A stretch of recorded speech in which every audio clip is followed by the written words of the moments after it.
It's all about the chase.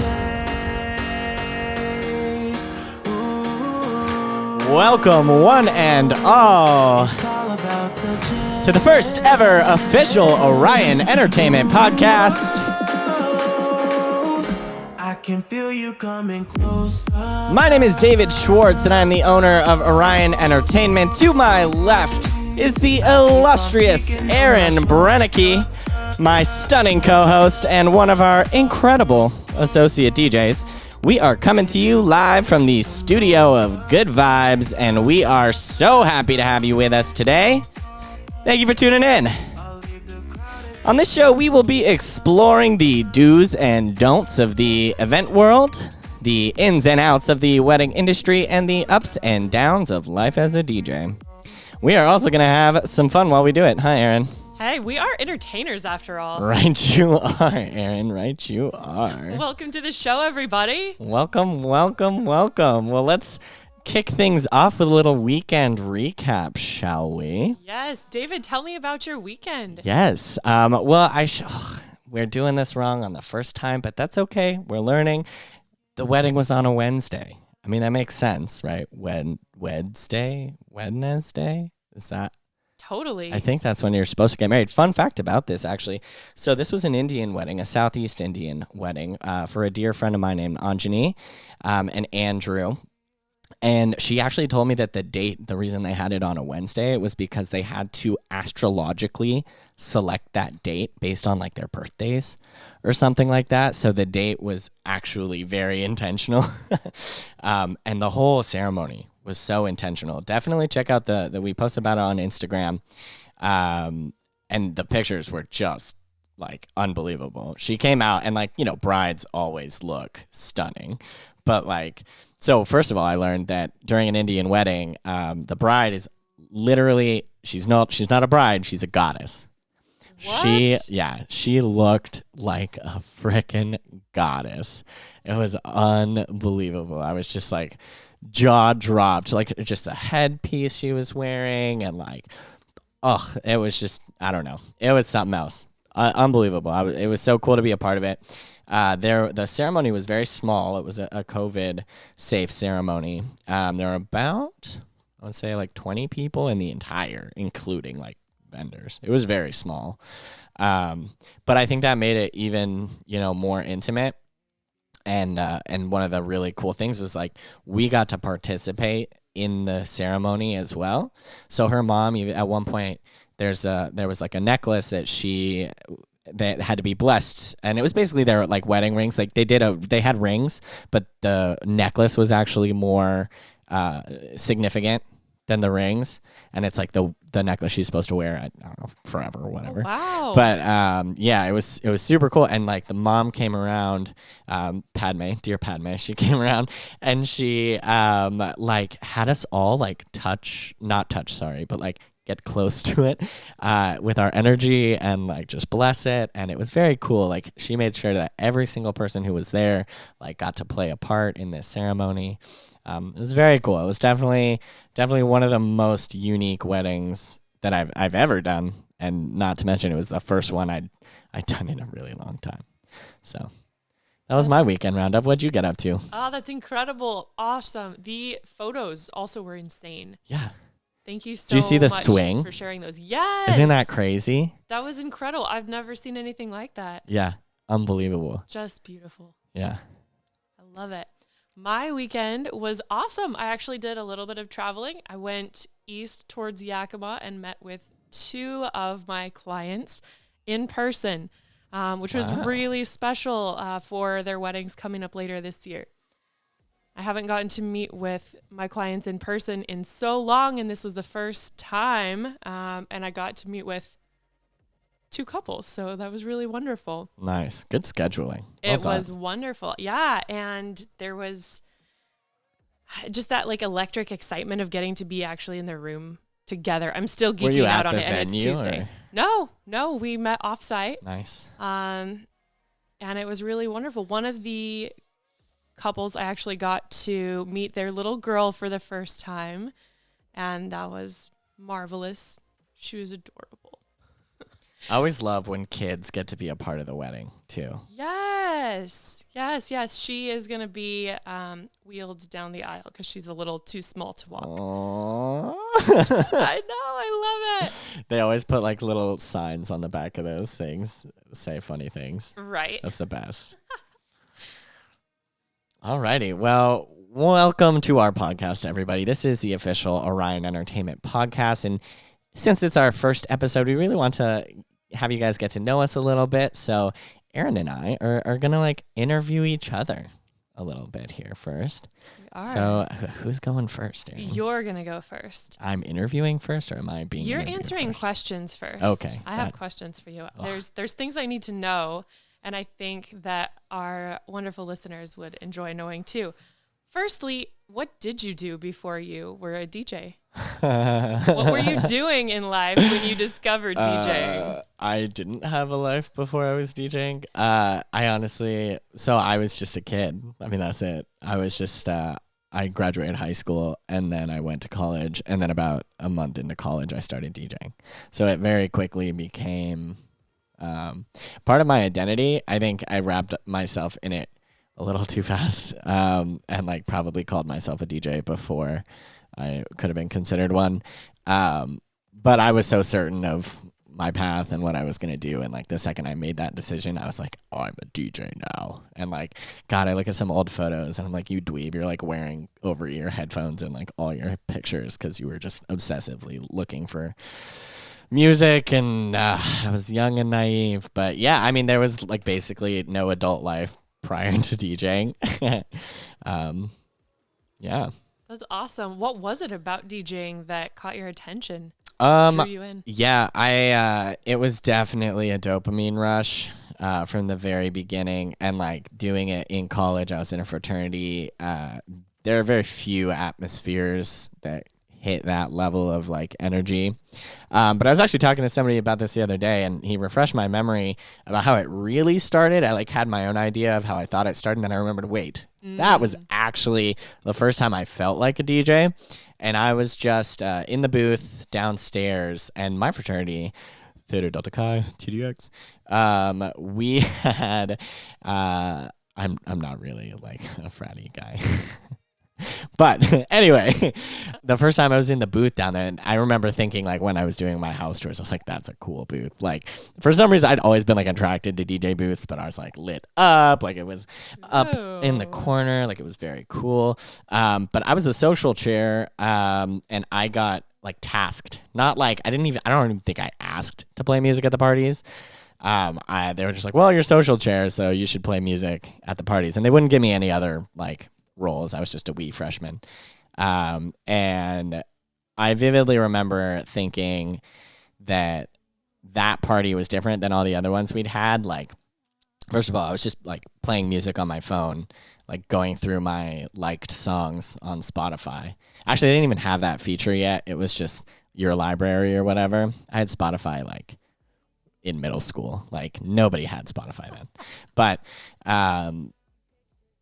yeah, I just remember playing the songs down the list, like probably straight in order, queuing them up. And I vividly remember, instead of like the sororities coming, drinking our booze, and just leaving us, they came, they drank, and they danced, and they stayed. And I just remember watching that party room like grow and spill over into like the bonus room. And I remember sitting in that booth being like, wait, this is me. Like, I'm doing this. And that was a very, very addicting feeling.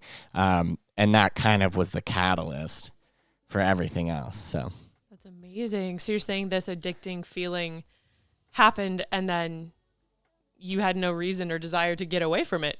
I couldn't really escape it, but I also, like, I was just struggling a lot socially, and in so many ways at that period in my life, and it really just was a way for me to zone in, and like feel like I was good at something.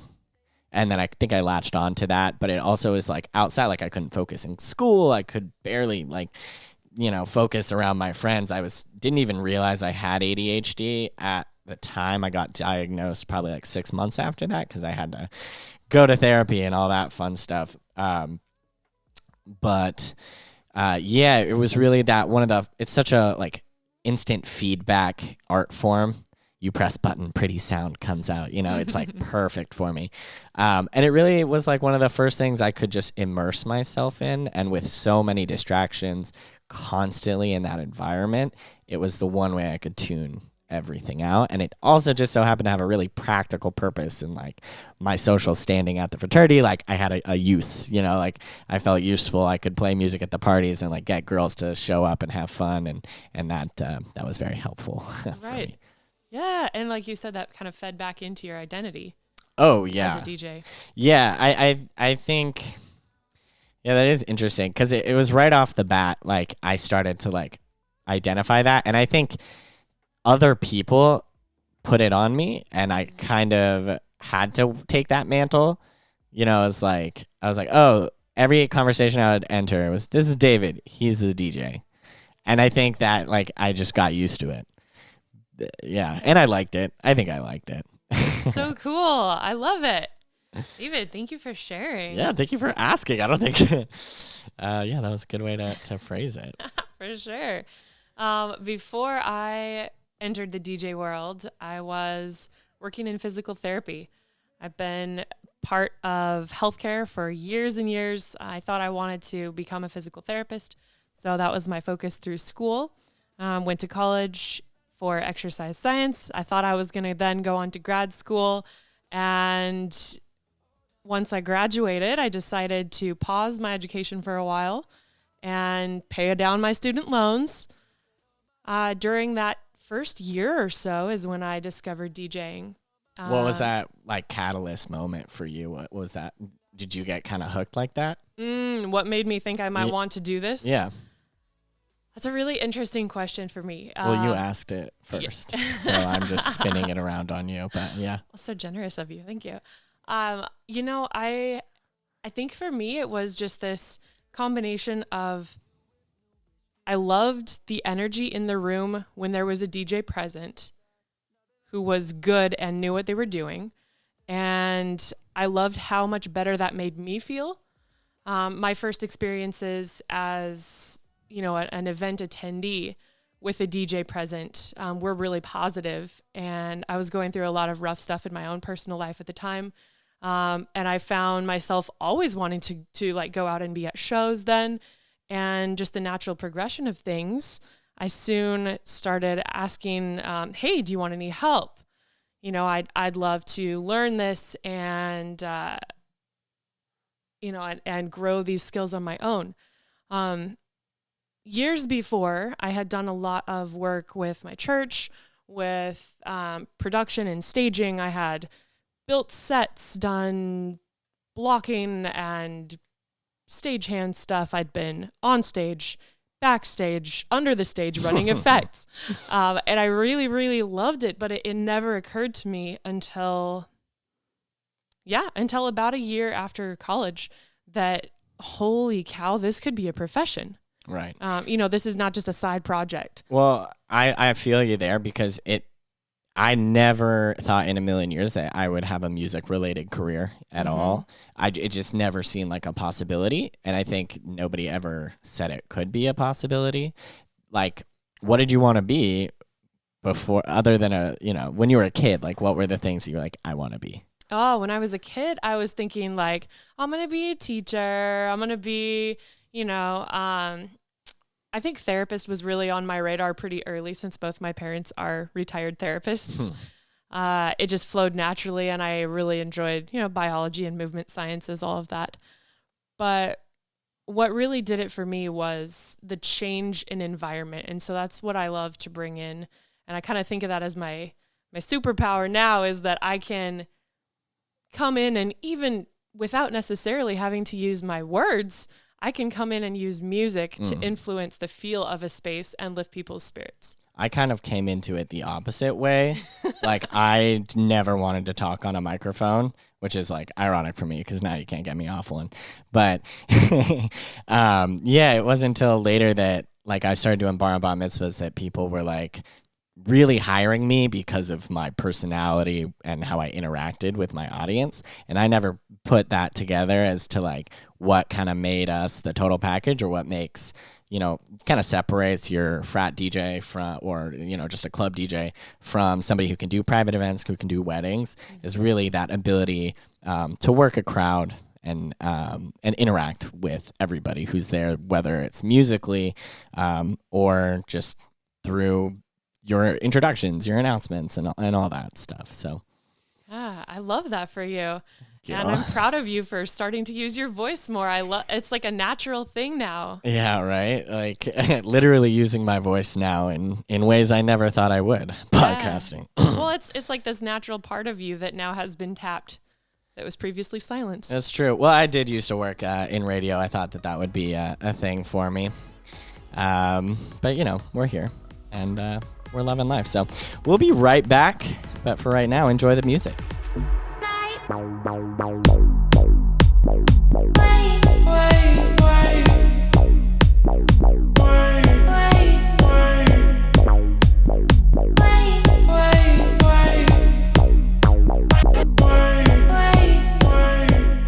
Welcome back, everybody.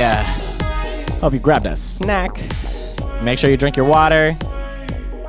Erin knows all sorts of amazing health tips and amazing advice as far as exercise and all that good stuff goes. She's not here to talk about that today, but I'm sure she has another podcast where she does that. I don't know. She's just really cool, and we're so happy to have her. We're very lucky to have Erin on the team now. So thank you for being here. Well, David, thank you. I'm so happy to be here and help out and, get to elevate and rock the heck out of these events with you guys. Amen. All right. Well, we're going to get to our first topic of the week. Welcome to our first recurring segment. Excuse me. And today, what are we going to be talking about, Erin? Today, we are talking about creative solutions for COVID weddings and events. Wow, what a wonderful topic. So topical. It is. It really is. It is. So what is the first thing you think of when it comes to challenges with a COVID event? Yeah. I think a lot of people are really struggling with that guest list and having to cut that down from 200 to 100 to 50 to 25, whatever it is. Like, I would not want to be in that position. How do you decide who makes the cut, right? Yeah. Who do you keep and who do you send kind regards to? I do not envy the brides that have to do this, but we do want to talk a little bit about, hopefully give you guys some tips and maybe how to make that decision if you are in that position. I think Erin had a little nugget that she wanted to share about that. Yeah, I've actually got a couple. One that I really love is to ask yourself this question when you're looking at your guest list. Would I take this person out to dinner? If you wouldn't take them out on a dinner date, they probably don't need to be present on the day of. Fair enough. The other suggestion that I just learned about today actually is this really cool event design where you can actually split your guest list into, say, two parts. So, for example, say in your area, you're permitted to have gatherings of up to 100 people at your event. Well, your guest list is 200. So how to navigate that? And you really want to have these 200 folks. So you could have like a two-part event. So on one day would be part A, and then another day would be part B. This could be adjoining days. So even like you were saying earlier, there's nothing wrong with a midweek wedding. Oh, no. So it could be like a Tuesday, Wednesday, Thursday. Yeah, that's actually such a good point too. And I know a lot of people are having to, either change venues and there's just a lot of difficult stuff going on with that. I wish more people would lean on the weekdays and would have been more excited to do that. I know it's difficult.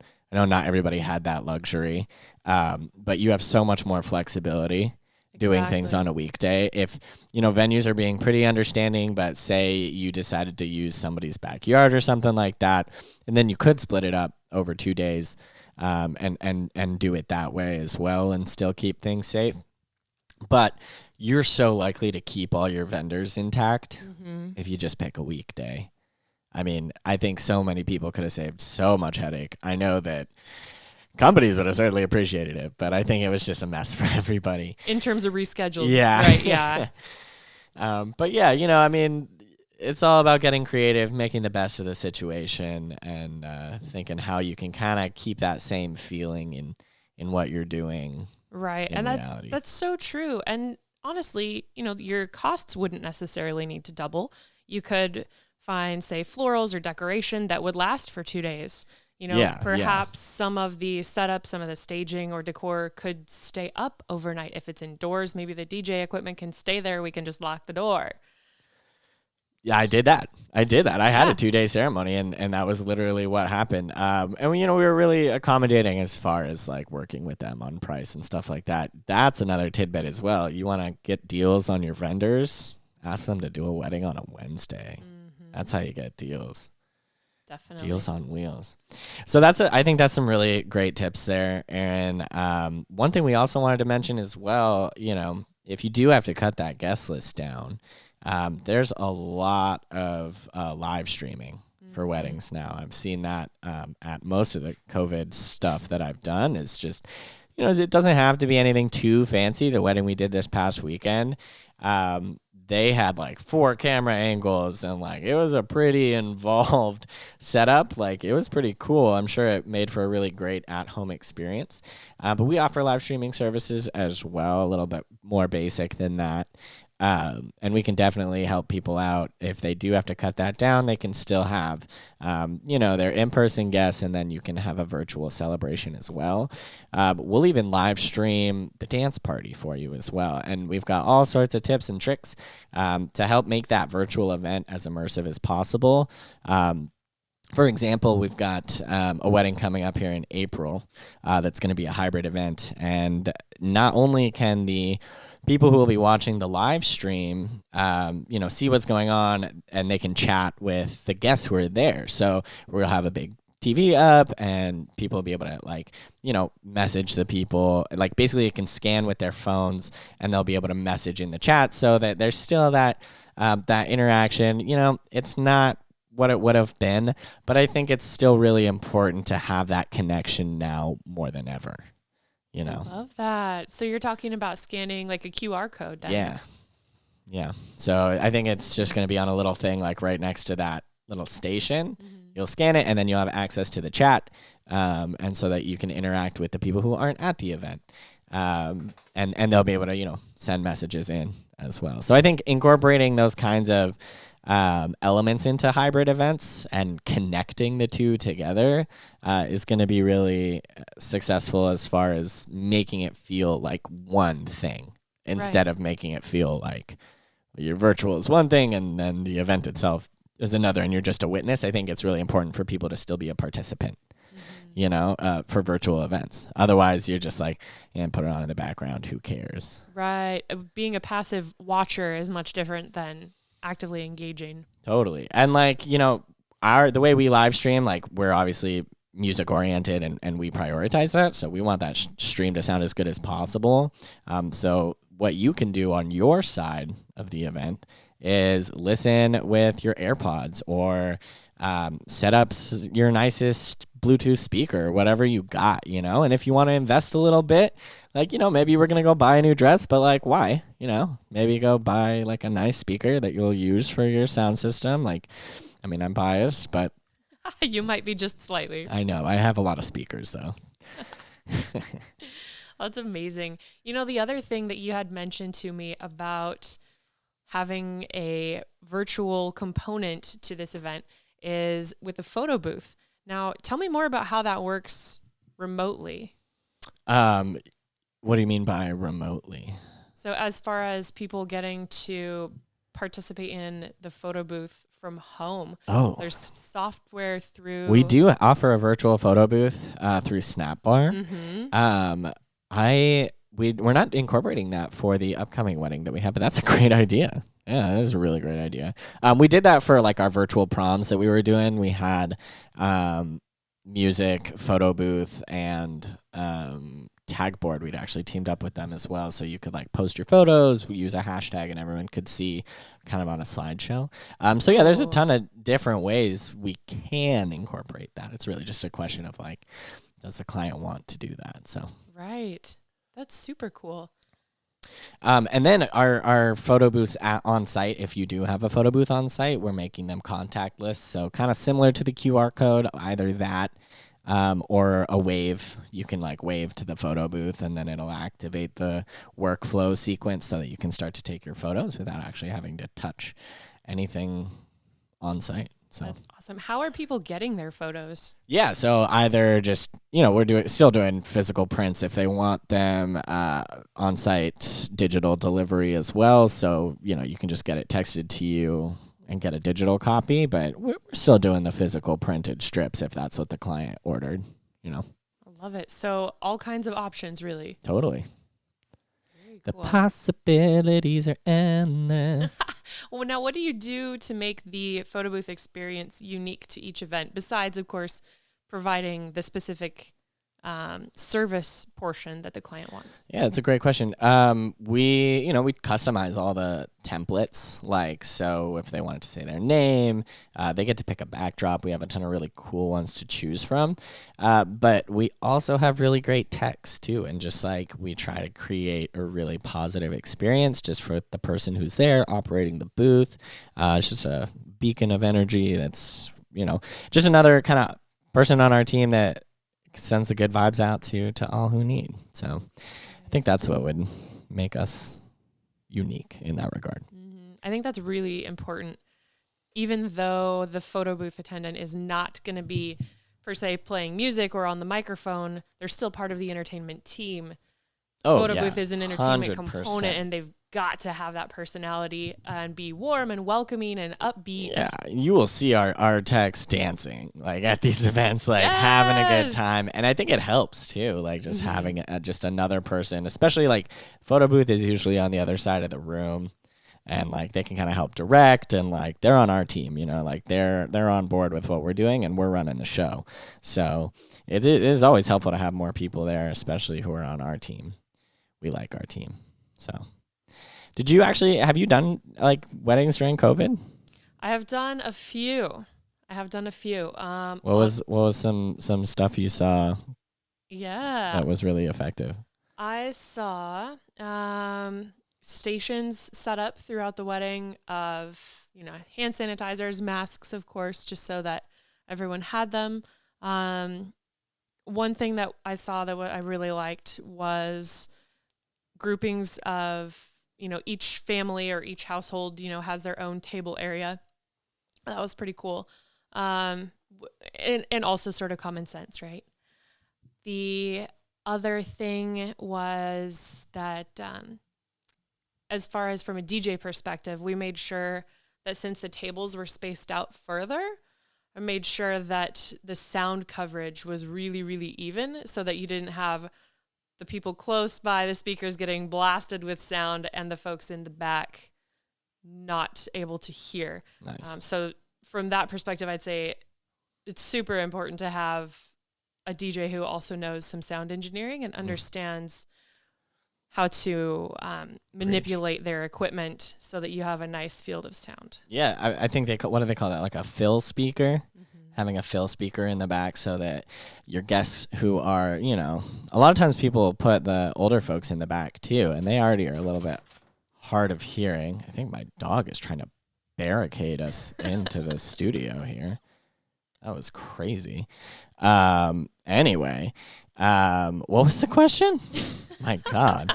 Tell me tactics that you've seen or strategies at your recent weddings or ones that you've done since March 2020 that have worked really well. Yeah, I think keeping things outdoors is really, really helpful. Like if you can do that, I think you're just increasing safety all around. And I think it'll be really interesting too as COVID restrictions kind of ease up a little bit, more and more people get vaccinated, and we can really start having like dance parties again. I think that'll just be so awesome. But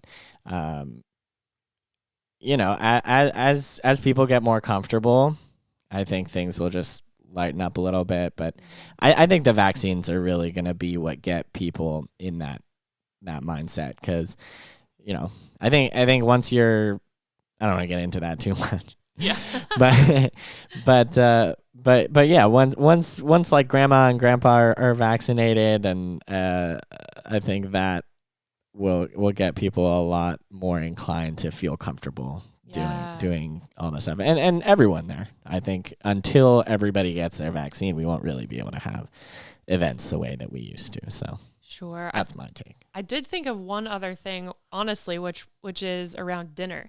So unless folks are being served their food to their tables, it can be really helpful to have a DJ or MC dismiss table by table. That way there's not a huge line of folks waiting for their food, or B, there's not too much intermixing from different tables. Totally. And I remembered what I was going to say before we almost got barricaded in here. We were talking about fill speakers and like having that additional speaker in the back, especially for older folks to still be able to hear what's going on without having their poor ears getting blown off, or the people in the front of the room having to deal with that just so that the people in the back can hear. So it's a great little sound tip from our Erin Brennecke. We are going to bump out of this segment right here and let you guys enjoy a little more tunes, but just know that we will be right back.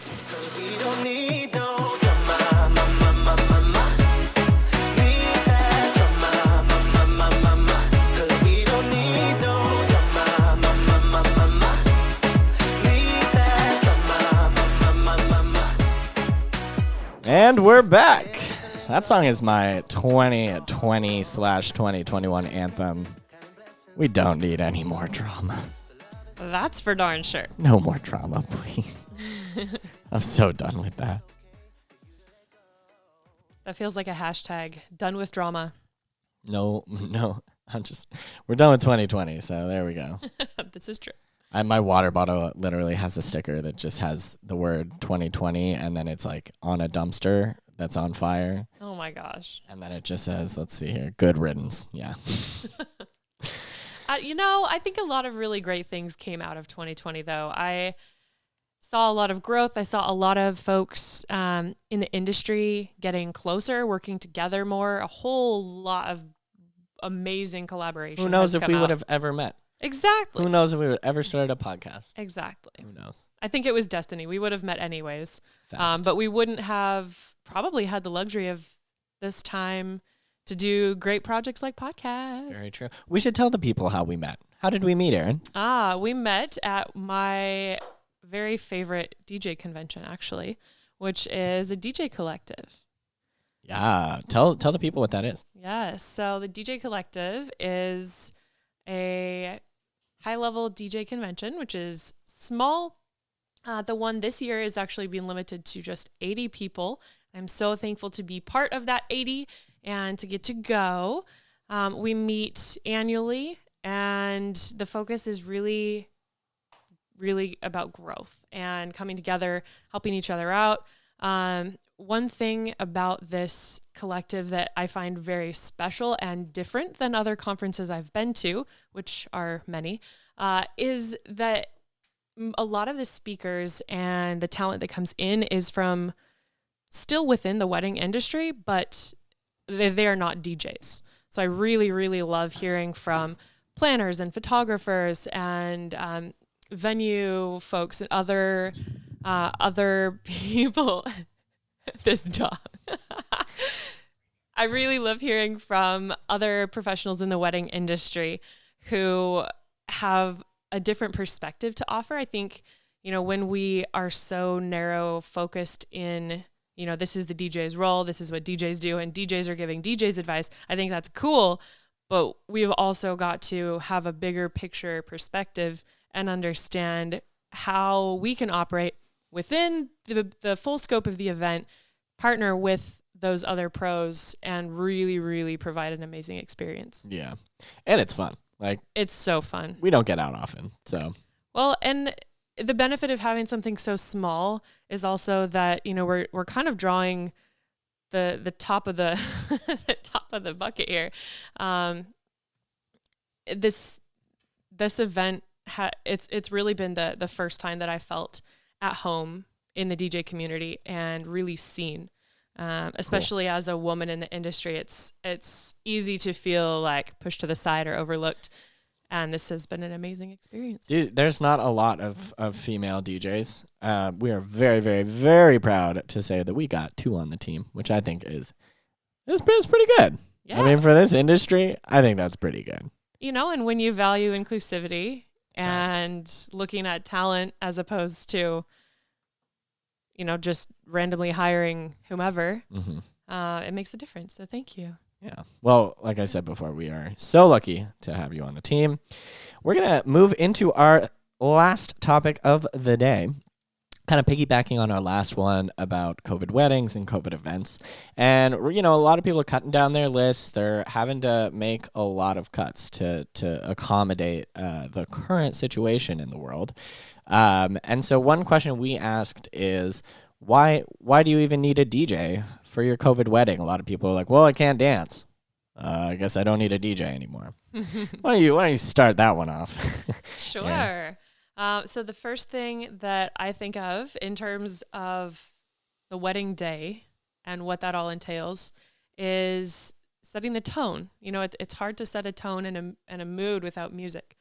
I do recognize that there's plenty of places where you can rent a speaker, plug in Spotify. The Spotify doesn't understand the tone that really needs to be set. Spotify can't make an adjustment. Well, if the guest someone has a has to request. run it. So it's either us or your guest. Like one of your guests is going to get that assignment, you know?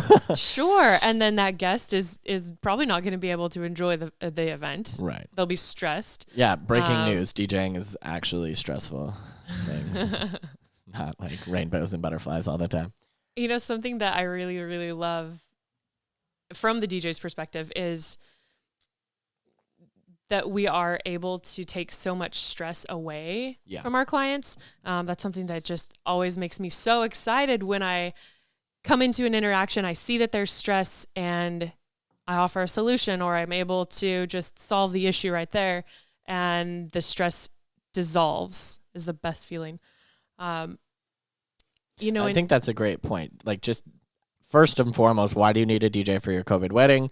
Save the stress. Save the stress. Don't worry about the rental. Don't worry about the music. That's literally our job. Right. Is to handle that stuff. And we've definitely hooked it up for people who just want, you know, I just need sound for the ceremony. We're not having a reception, whatever. You know, we've got micro wedding packages. We've got all sorts of solutions. But music's still really important. Like you said, you got to set the tone. You got to create atmosphere. And you don't want that to no longer be there just because, you know, you have to wear a mask at this wedding. Exactly. I think that the music is still an integral part of that day. And, you know, who's going to play your ceremony music? You know, are you going to have your officiant? Is he going to be microphoned? If you're still having 50 people, you might think, oh, that's way less than I was going to have before. You still need your officiant microphoned for a 50-person event. I would say unless you're having 10 or less people, then if you're having more than 10 people, you really need to have a microphone there just so everyone can hear what's going on. Otherwise, like, why did they come to the ceremony that they can't hear anything? Right. Yeah. Without amplification, those last, I don't know, in this 50-person example, you know, the last half of the rows in the back are not going to hear anything. Right. That's so true. What else do you think of? I always think of like the organization and like the order of the day. Who's going to keep things running on the timeline? Exactly. We execute timeline. We help you plan. We all use Vibo on the team. And if you don't know what that is, it's just the app that we use to help our clients organize their music selections and timeline. And it really, that's another thing that just takes the stress away from our clients is like, oh, I don't know what songs I need for even what parts. Well, we have a template that's pre-filled with all the questions and different sections for the big day that you may not have even thought of. So, you know, we get that is always included.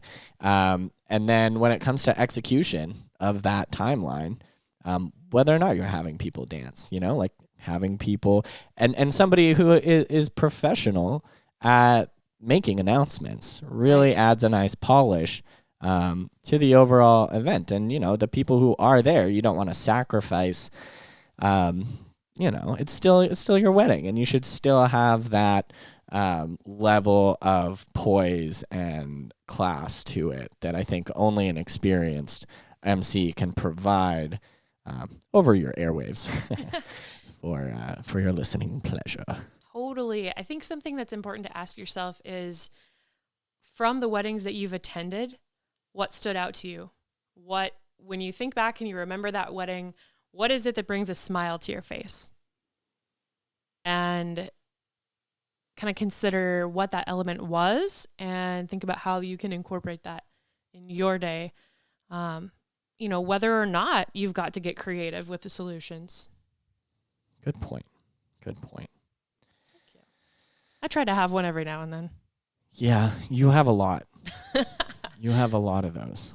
Erin is she's one of the busiest bees. She does all of these, she's on Clubhouse all the time. She wakes up at 5 o'clock in the morning on Mondays just to talk to other wedding vendors.